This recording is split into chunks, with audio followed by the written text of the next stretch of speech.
आदाब, मैं मुशाहिद हुसैन खास नजर में आपका खैर मकदम है। मुंबई में एक प्रोग्राम से खिताब करते हुए मोहन भागवत ने कहा कि भगवान के सामने सब लोग बराबर हैं। जात को भगवान ने नहीं बल्कि जात को पंडितों ने बनाया है, जो कि एक गलत है।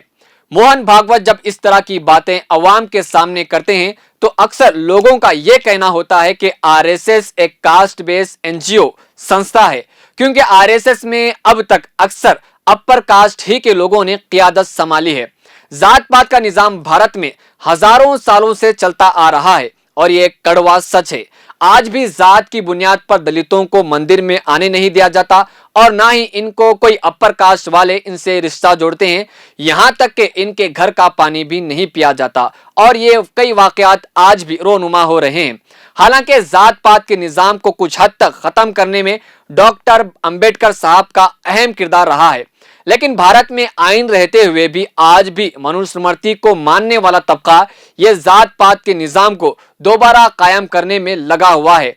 इसलिए राइट विंग का सबसे बड़ा एजेंडा भारत को हिंदू राष्ट्र बनाना और मनुस्मृति को कायम करना है। क्या आपको ये नहीं लगता है कि मोहन भागवत को आज के जो भारत के हालात हैं इसमें मनुस्मृति के खिलाफ बोलना चाहिए? दरअसल ये जात पात का निजाम हिंदुओं को ब्राह्मण, क्षत्रिय, वैश्य और शूद्र के नाम से 4 कैटेगरियों में तकसीम करता है।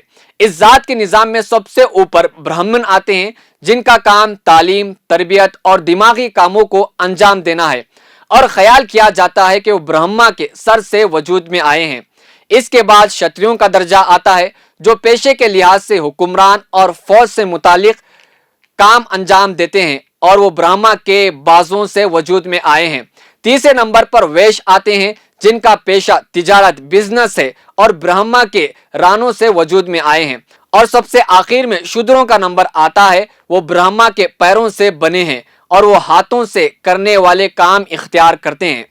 तो नाज़रीन, जब कभी भी मोहन भागवत अवाम में बयान देते हैं तो ये देखने में आया है कि इनके बयान देने के बाद बड़ा इख्तिलाफ होता है। तो आरएसएस और बीजेपी लीडरान मोहन भागवत के बयान का दिफा करते हुए यह कहते हैं कि मीडिया और प्रेस के लोगों ने इस बात को गलत तरीके से अवाम के सामने रखा है। इससे पहले भी एसटी रिजर्वेशन को खत्म करने की बात की और हाल ही में मुसलमानों पर भी जब वो अपनी राय पेश कर रहे थे तो उस वक्त भी आरएसएस और बीजेपी लीडरान मोहन भागवत के बयान का दिफा करते हुए कुछ इस तरह का रवैया इख्तियार करते हुए मीडिया पर इल्जाम लगाया था। और मुंबई में मोहन भागवत अपने खिताब में कहा कि सनत रविदास 4 मंत्र दिए हैं। पहला सच्चाई, दूसरा बेदारी, तीसरा अंदरूनी रूहानी की पाकीज़गी और चौथा लगातार मेहनत व मशक्क़त व कोशिश करते रहना।